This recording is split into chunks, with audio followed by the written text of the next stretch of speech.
Believe it or not, it's tax time again. Amendment 66 will be on your ballot this fall, and you thought you had a year off. To talk about that and what it means to schools, Laura Boggs from Jefferson County School District. Glad to have you. Now, you are on the school board in Jeffco. I am. How long have you been there? Almost 4 years. Really? Yeah. You up for a re-election soon? I would be, but I've decided not to run. Oh, now we get the dirt. Yes. That'll be fun.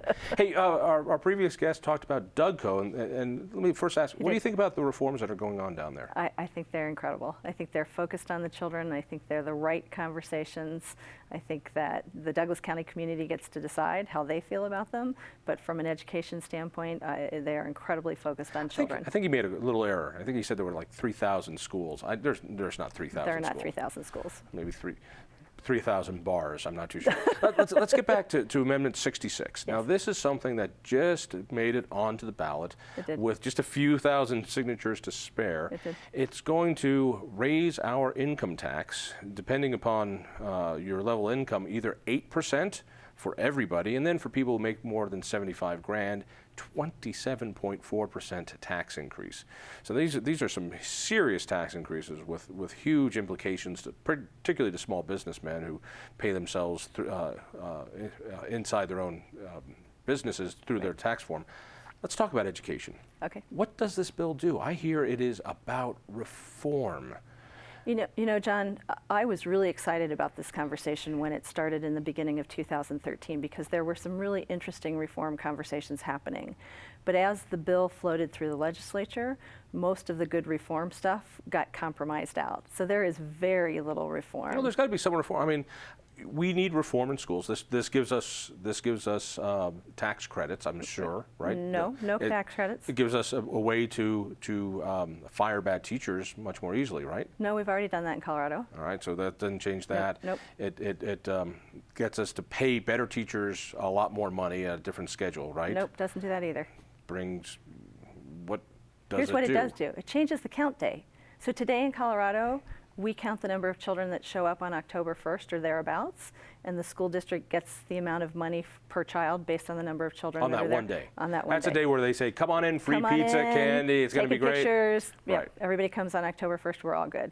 This does give us more than one day of counting. So we'll count by quarter and take that average. That's the reform that's in it.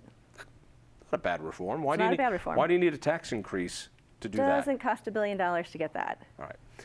Let's talk a little bit about local control, yeah. Which is that school. You're on a school board. I am on a school board. And you represent the families that voted for you in that district. And I'm sure that's a tough job. What does this do as far as your local control, assuming this big reform package that Hickenlooper loves gets through? You know what, it honestly limits the amount of local control, which is why as a school board member, I'm very concerned about this, because it says that the local school board really is no longer in control. It puts 60% of the responsibility of financing public education in Colorado solidly on the state, number one.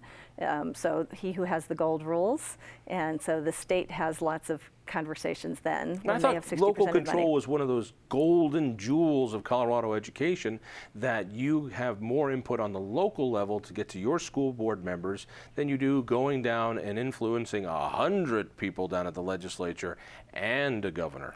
And you know, I hope that that's one of the things people walk away from tonight watching this conversation with. This changes the local control conversation. Not only does it give the state 60% control over the money, but it also has some reform efforts in it that say the school board's no longer in control of the curriculum or the programs that happen in schools. It is a serious conversation. Money aside, there are some things in this bill, because Senate Bill 213 is implemented should the tax increase pass. There are some seriously unfair things in here, John. When you say unfair things, yeah. What's unfair about this tax increase? Well, I'll tell you the one that bothers me the most. It codifies by zip code how much money a child gets, because it gives money for children based on the amount of free and reduced lunch children and English language learning children that are in a district. Right, for those people who don't understand the EduSpeak here, EduSpeak, totally basically what you're saying is by zip code, mailing zip code, pretty much. The percentage of poorer kids decides how much money is going to go into those schools. Right. So I have friends that live right about Sheridan and 52nd, and they happen to live on the west side. They live in Jeffco. If they send their child to school under this proposal, if they send their child to school in Jeffco, she will get $400 to $600 less than if she drove across the street and went to a school in Denver. I don't understand the equity here. So you've got a kid living right here. Right. But she's going to have less money Yes. under this Yes. than somebody across the street from Yes. her. You told me before about a kid who was a dyslexic, and I Yeah. sympathize Yeah. I can't even spell RTD or IRS. It's a bad thing. So so if you have a kid with special needs or needs some of that extra help, but they happen to live in the wrong district. Well, not what only happens? if they happen to live, they get less money. They get less money. Yeah, so not fair. So, and again, back to when we started these conversations, Senator Johnston and Senator Heath kept saying, everybody will be a winner, there'll be no losers. Some will be bigger winners than others, but that turns out not to be true. It's like first among equals. How can there be bigger winners and no losers? So I'll handle your 5th grade dyslexic, because I think it's really important for all of those hardworking middle-class families to understand. If their children don't fit into one of these little buckets that we've decided need more money, so if you have a 5th grade middle-class boy who's dyslexic, he's not identified special needs, he's not in poverty, so he's not free and reduced lunch, he's not an English language learner, he gets less money. So, in 1994 through 1997, when Colorado went through this exercise the last time, people of all persuasions, Republicans, Democrats, unaffiliated, came together and said, let's do some research on what the best way to fund public education is. We didn't do that this time, John. We said poverty, English language, which should feel like need more money, but the reality is Colorado's been testing. We have CSAPs. When you say English language, you mean English as a second language. They're English so basically, language if I understand this reform, and it was spearheaded by Senator Johnson, who I believe his intentions are really good. Absolutely. But basically, he said, without what happened back in 1994, where Republicans, Democrats, they scoured around the state, this guy drew up a plan. It went through, and I've never seen this before. Not a single Republican vote on this. No. When I've seen educational tax increases or educational reforms, there is always at least some Republicans that swing over. Not a single one. Not one. Not in the House. So there wasn't that discussion. There wasn't Senate. that process. There wasn't the fairness of having everybody at the table. No. And certainly it went through the House and the Senate, so people got to talk and people put amendments forward. But at the end of the day, when these votes were counted, there was not one Republican in the House or the Senate who voted for it. And I believe, John, that that's because the Republicans understand how not fair this is. All right, you might care about children, all right? That's very nice. You like kids. Thanks. Me, I'm evil. All I want is the money. Talk money, money, money. Okay. This part was interesting to me. You represent Jefferson County. I do. You guys are going to pay the same increase in income taxes, up to 27% income tax increase. Right. But you're not going to get that much in money. Your money is not going to go to Jeffco as much as it goes to DPS or someplace else. Talk to me about that, just from people who want to improve their neighborhood schools. So one of the saddest things to me, John, as a mom, and I have 2 children in Jeffco Public Schools, to me, this is Senator Johnston and Senator Heath telling my children they're worth 50 cents. How do you mean? Jeffco voters, Jeffco taxpayers, if we approve this, we'll send about $126 million downtown. That's how much. Down to the how capital. much? $126 million. All right, so because of this tax increase, million. you guys are going to take $126 million, give it to the state capital. Which we could be buying shoes for, could be going to the doctor's appointments. So instead, we're sending it to Denver. And the Jeffco students will get less than $60 million back. So less than half. Less than 50%. Yeah, less than half. I want to thank you and everyone in Jefferson County for sending their money in and only getting a penny on 2 pennies. So well, you get 50% back. Right. That's what you're getting. And it's not just Jeffco. It's Boulder. Boulder gets less than they send downtown. A good part of Arapahoe County, the Cherry Creek School District, gets less per child than the Aurora or Denver public schools do. It really isn't fair. I don't understand how people who are truly after education reform can cannot say, hey, let's use the data we have. We know which third graders need help. We know which fifth graders need help. We don't have to pretend that it's because you're poor or because you have English. It's a little insulting as well. It says, you know, because you live in this zip code, right. you must be a stupid kid, right. therefore we're going to give you more money. Right. Instead of saying, wait a second, here's a kid who has a challenge, right. let's spend more money right. on him, right. no matter what district he lives in. Exactly. So where's the fairness? You know what? I haven't found it yet. I seriously, this is so unfair to children, so unfair to children. And it doesn't say, hey, if you're doing well, we're going to give you more to support what you've done well with.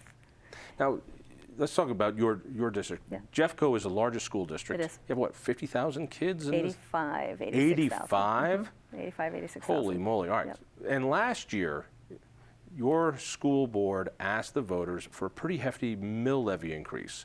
This was a big, and whoever ran the campaign, I couldn't drive anywhere without seeing one of those signs someplace. Voters said yes. How much more money is that pulling in for Jeffco? Jeffco's getting $39 million more each year. Each year. From the 3A. We also did a bond initiative, so we did a 3A and a 3B last year. We asked our voters for permission to go to the bond market for $99 million. We timed it very well, our staff did well, and we ended up with $117 million. So Jeffco voters are already feeling the pinch from saying yes last year. All right, so last year they said yes to a sizable tax increase. Which stays in Jeffco. Which stays in Every Jeffco. penny stays in Jeffco. And this time around, yes. You'll be asked again right. whether or not you want another massive, up to 27.4% right. income tax increase. Right. But don't worry, half of that's going to be going right. someplace else, not Jeffco. Right. And Jeffco is not alone. This is a statewide issue. Statewide issue. Statewide issue. And there are 13 school districts, John, that actually lose money in this. So if wait.